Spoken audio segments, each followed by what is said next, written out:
गाई के गोबर से अंगना लिपायो रघुनंदन हरि।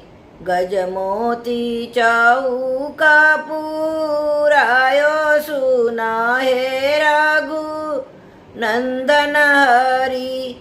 अक्षत चंदन फूल थाल सजायो रघुनंदन हरि।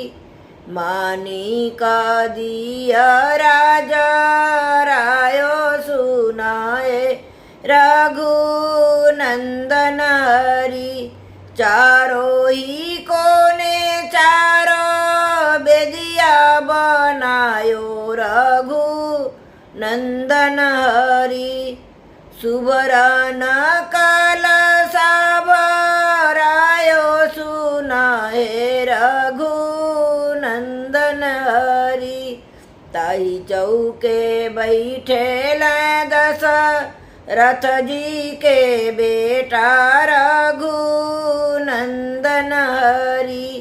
मोतिया नाया जूरी भरायो सुनाए रघुनंदन हरि।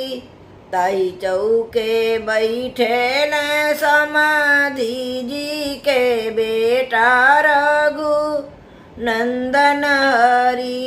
मोतिया नाया जूरी भरायो सुनाए रघुनंदन हरि।